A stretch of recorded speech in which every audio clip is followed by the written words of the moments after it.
my name is Vanessa G, and I work here in Prevention and New Choices. And I was coming up with a few tips for a recovering family. And for us dealing with the quarantine right now, it's really important to try to balance everything. And if you're in recovery, it's even harder right now. So I came up with some few tips. Let's see if something is good for you. So right now, I guess, is not to suffocate your family member. If you or your family member is in recovery, suffocating them is very easy. They would want to probably just hide away as much as possible with this quarantine.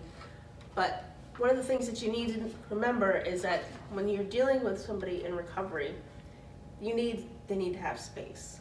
And completely filling them with information all the time, or things you see on a website, or articles you see in a newspaper, maybe just slow down a little bit. Maybe one article a week or one Facebook post a week, but don't flood them with all this information because a lot of times that can cause anxiety. Another thing is don't drink or use drugs yourself.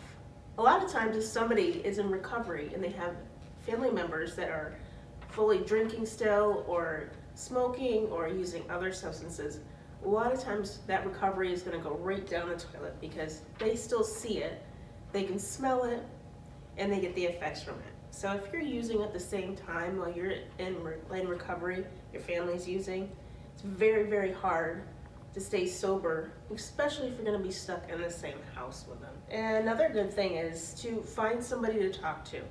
So say you have a son and you're all stuck in the house and that son is in recovery.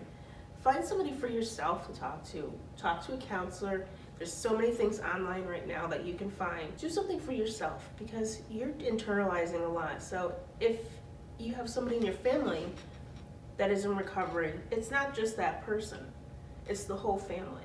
And if you want it to stick, if you want that person to stay sober, you're gonna have to do stuff to it. That's just the way it goes. One of the things that I find is important is showing your kids that you can have fun without any substances. A lot of times, families and gatherings will include lots of alcohol and somebody getting a little inebriated, but show your kids that you can have fun without those things. Very good lesson to show them that you don't need something on the outside to make you feel better and enjoy yourself, that you can just be with your family, be with your friends, and have a glass of water, and that's just good enough. You don't have to fit in, you don't have to do all those things. Sobriety takes forever, and it's an everyday thing. So be gentle with yourself. Be gentle with your family members.